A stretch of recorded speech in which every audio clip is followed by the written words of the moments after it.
Hi kindergarten. So today to celebrate Thanksgiving, which is next week, we're going to make some turkeys. And I'm going to use watercolor paint and crayon.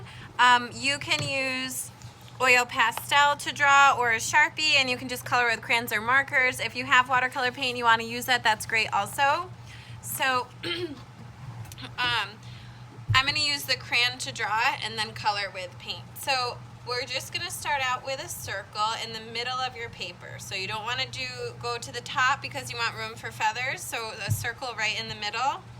And then you want to add another circle that's bigger underneath it for the body.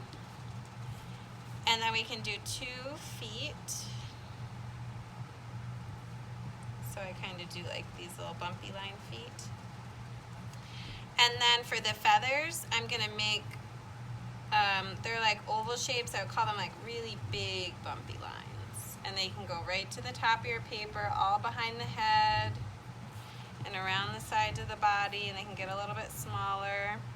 And then to give the feathers the texture inside that makes them look like a feather, you're going to draw a line up the middle and then write the letter V.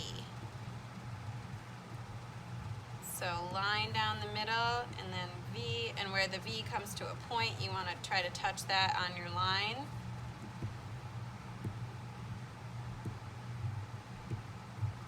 So I'm going to repeat this. So letter V. It's okay if it's not perfect.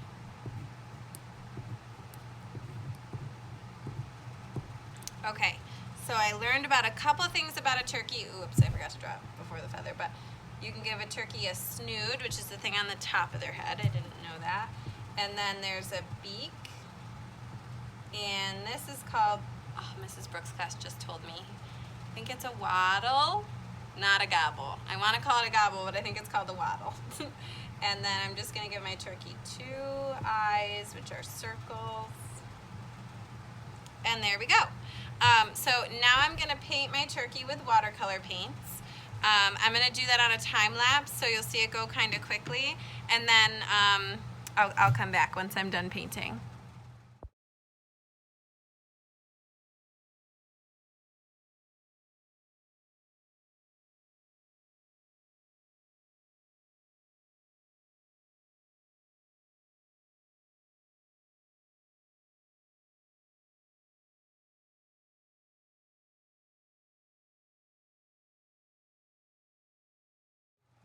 Okay, so here's my finished turkey.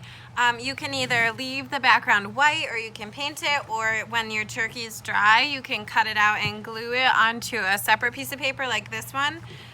So I made my feathers like a rainbow. You can make yours like a pattern. Like I had a student yesterday who did like green, blue, with all his feathers. I love this one because this student did patterns on each feather that were all different. I thought that was really cool. So however you want to make your turkey, I'm sure will be beautiful, and I hope that you can maybe hang it up for Thanksgiving. So I hope you enjoy this, and I hope you have a great day.